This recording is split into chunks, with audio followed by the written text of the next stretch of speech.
So bridge grounds, we have our guitar body. We have a sample bridge. That goes back in this box, by the way. So this sample bridge, we line the holes up of the bridge. Okay, so it's this. And the bridge ground is a mechanical fastener. So we're not soldering the bridge ground to the bridge. We're just going to lay the wires under it. It's going to crush the wires, and it's going to be a mechanical fastener. So we've lined it up, lined up the holes.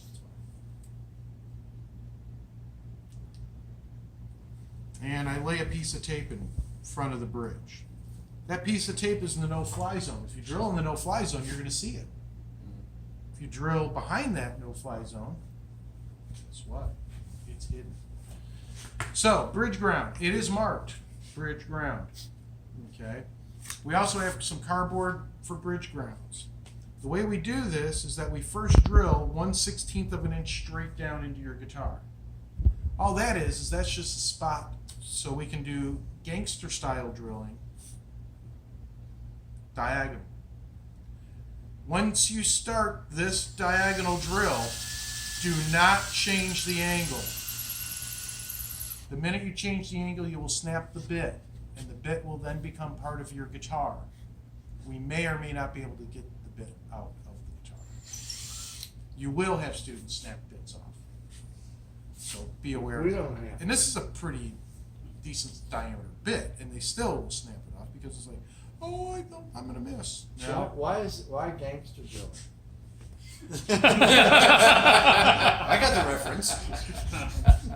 Gangster style drilling. Okay. So when you drill through, that will go all the way into the pocket. And so all you want to do is make sure that you hit inside the pocket. Okay. Can you drill through the back of your guitar? Absolutely. Okay, absolutely. Placement. Doesn't matter where you place this. I usually go about halfway between the tape and the string holes. When you're done, take and widen out your string holes. There's 6 string holes. There's 5 screws for the bridge. So don't drill out the screw holes. That's another step right before we mount. All right, so we widen out our string holes. Now we can flip the guitar over before mounting the bridge, and we have ferrules on the back. When we first started this project about 12 years ago, the way that you would actually mount these ferrules is you would hold your ferrule and you would tap them in with a hammer. Now, I don't know about you, but I got really tired about hitting my fingers. And so I sat down and I designed a tool for ferrule installation. Now, I don't know, the ferrules have been around for a lot of years, and I don't know why anybody hadn't designed something like this, but it is a tool. And that ferrule sets flush to the top, or sets proud to the top. Hear the difference in sound when it seats? That's how you know that the ferrule is set. We'll see. There was some kind of plug. So wire comes through. You're going to splay the wire. And then this goes into your electronics cavity where you're going to solder it to one of the grounds. The reason why you don't want to pre-do this is because you have no idea how long that wire that you need to get to the ground. And that's bridge ground 101.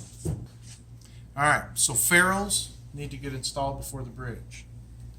Anytime we put a screw into the wood, we have to have some type of lubricant on the screw, whether it's soap or wax. I myself use the Johnny ring. Not used though. Not already been used. Do you know what that is? Does everybody know what a Johnny ring is? Told them no wax. Told them no ring. Buy at your hardware store. $1.50, comes in a little plastic container. It's like a donut. Yeah. Looks like a donut. You dip the screw in. It's beeswax. Works It works fantastic. And everybody, Gets a good laugh out of the deal. yeah. And they're doing this. Is this what I think it is?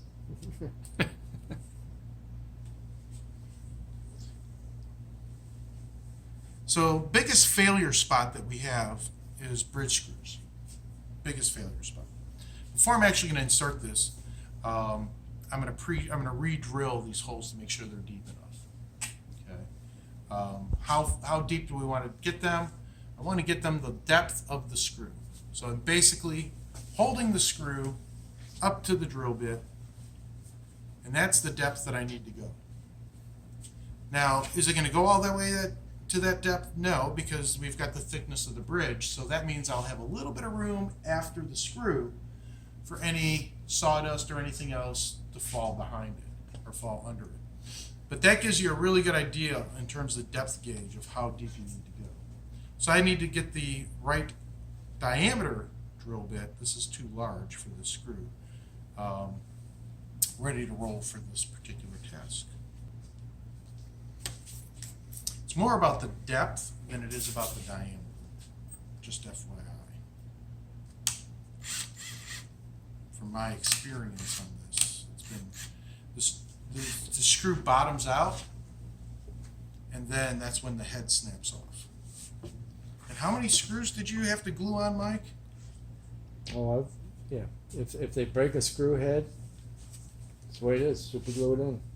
Just for looks now.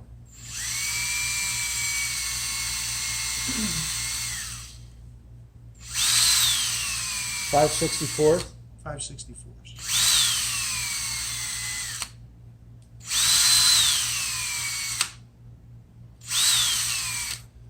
And no matter what any of your students want to do, don't let them put it in with a drill. And drive it in. Snap.